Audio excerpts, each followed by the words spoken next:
Hello everyone, আসসালামু আলাইকুম। Welcome to our blog. আজকে আমি দেখাবো পটল দিয়ে একটা সুন্দর dessert item recipe. Dessert item রেসিপির জন্য আমাদের পটলটাকে সুন্দর করে ছিলে মাঝখান দিয়ে ভাগ করে নিতে হবে। তারপর পটলের মাঝখানে যে দানাগুলো থাকে ওই দানাগুলো সুন্দর করে বের করে একটা কাঁটা চামচের সাহায্যে গুঁতা দিয়ে নিতে হবে, মানে ছিদ্র ছিদ্র করে নিতে হবে। তারপর পটলগুলো সুন্দর করে ধুয়ে পরিষ্কার পানি দিয়ে 2-3 বার ধুয়ে হলো 1 কাপ চিনি, 1 কাপ পানি, 1 কাপ চিনির জন্য 1 কাপ পানি আর অর্ধেক লেবুর রস আর 1 ফোঁটা food colour, green food colour. আপনারা চাইলে আপনাদের মতন ফুড কালার ব্যবহার করতে পারেন।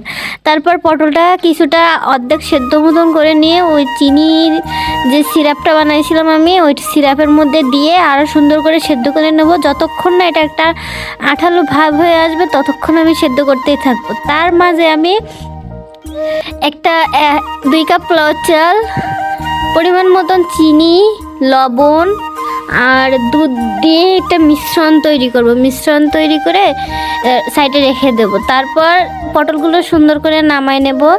নামাই নিয়ে ওই মিশ্রণটা যখন ব্লেন্ড করা হয়ে যাবে তখন ওইটাকে সুন্দর করে রান্না করে নেব। রান্না করার পর এতটা একটু থিকনেস চলে আসলে তখন ওই পটলের মাঝখানে দিয়ে দেব। এখানে অনেকে খিরসা দেয়, আমার কাছে যেহেতু খিরসা নেই সেহেতু আমি শর্টকাটে দিয়েছি।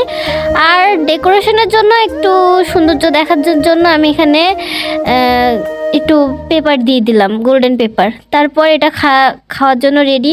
আমার রিভিউ তাই আমি নিজের রিভিউ নিজে দিচ্ছি। এটা অনেক সুন্দর ছিল। তো আজকের ভিডিওটা এই পর্যন্ত। সবাই ভালো থাকবেন। আল্লাহ হাফেজ।